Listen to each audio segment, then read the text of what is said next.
A young woman named Elara, with eyes like storm clouds and a heart full of restless dreams, steps out of her small village nestled in a valley where the mountains hum with ancient secrets, her boots crunching on frost-kissed grass as she clutches a worn map her grandmother left behind. Its edges frayed but marked with symbols she doesn't yet understand, a spiraling star that seems to pulse under her touch. And she feels a pull, like the wind itself is whispering her name, urging her toward the forbidden peaks where no villager has ventured in a century, not since the elders spoke of a gate to another world, one of light and shadow, where truths are sharp as blades. She walks for hours, the air growing thin, her breath visible in the cold, until she finds a cave hidden behind a curtain of ice, its entrance glowing faintly with that same spiraling star. And as she steps inside, the walls hum, alive with carvings that shift when she blinks,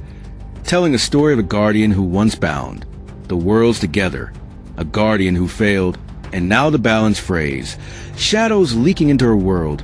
making the stars dimmer each night. Elara's heart races as she touches the carvings, her fingers tracing the spiraling star, and a voice, not hers, not human, speaks in her mind, calling her the heir, the one chosen to mend the rift, but warning her that the path will demand everything, her courage, her love, her very name. And as she steps deeper into the cave, a light blinds her, not warm but cold, sharp,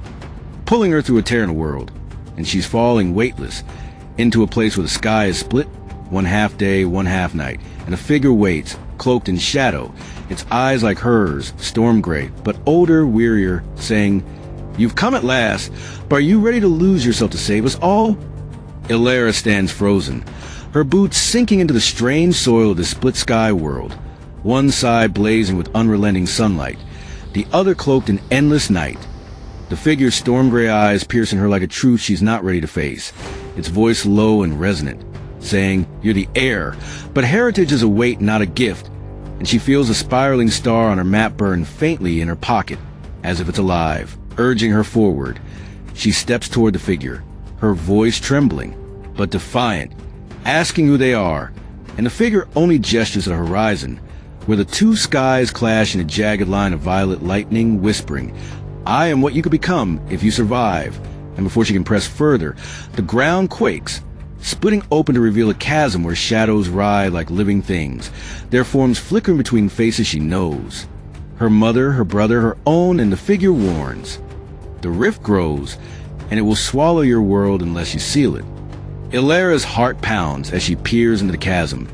seeing glimpses of her village unraveling, homes dissolving into ash, and she asks how to stop it, her voice barely a whisper, to which the figure points to a distant spire under the night sky, glowing faintly with the same spiraling star, saying, "The key lies there, but it demands a sacrifice, your past or your future." As she takes a step toward the spire, the shadows in the chasm hiss her name, tempting her to look back, promising secrets of her grandmother's life, of the guardian's failure. But the figure's hand grips her shoulder, cold as stone, urging her to move forward, not back, and Elara, torn between fear and resolve, begins her trek across the fractured land, the dual skies above her swirling, as if the world itself is watching,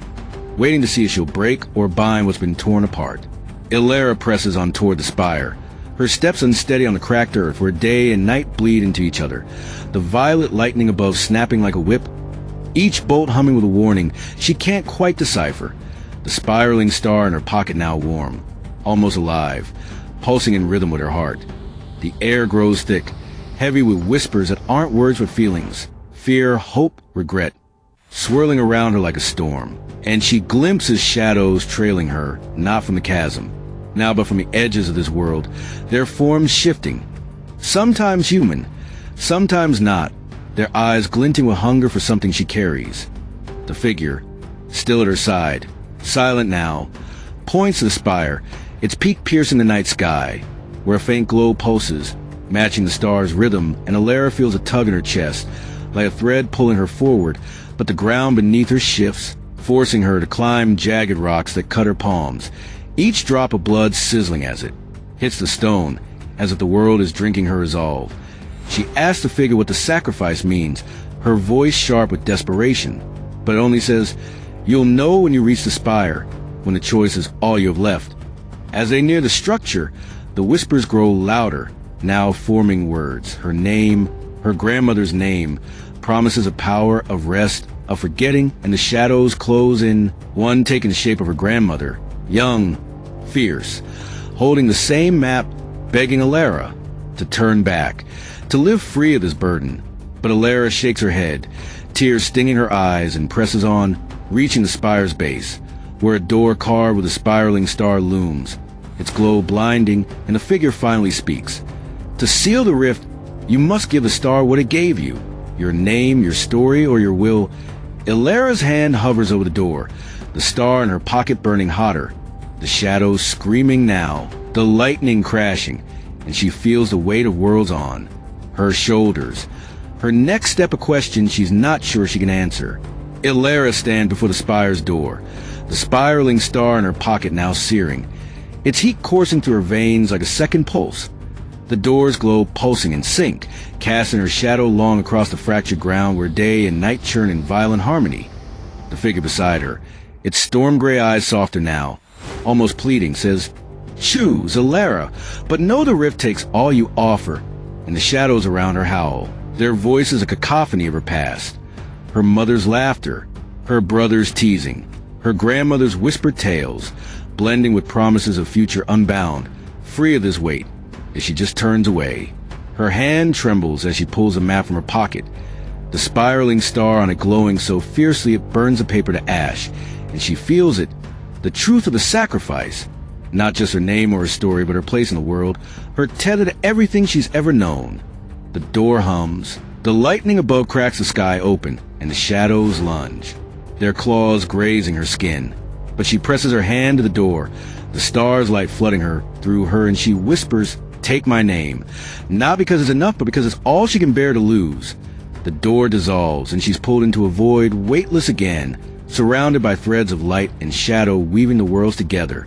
the rift a gaping wound in the fabric of existence, and she sees it, her name, written in starlight, fraying the threads that hold her world intact. With a cry, she reaches out, her fingers burning as she knots the threads, sealing the rift, the shadows screaming as they fade, the spire's glow dimming, the split sky above knitting itself whole, day and night blending into twilight. Elara stumbles back, the figure gone, the spire silent, and she feels it, a hollowness where a name once lived, her village of memories she can't quite grasp. But the stars above burn brighter, the world steady beneath her feet. She walks away, a stranger to herself, the spiraling star now just a scar on her palm, the guardian who saved the worlds by losing herself, her story ending not in triumph but in quiet, as the twilight sky watches her fade into horizon, whole but nameless, the rift sealed, the world's bound at last. Hit that like button, subscribe for more stories that matter, and let's keep the conversation going.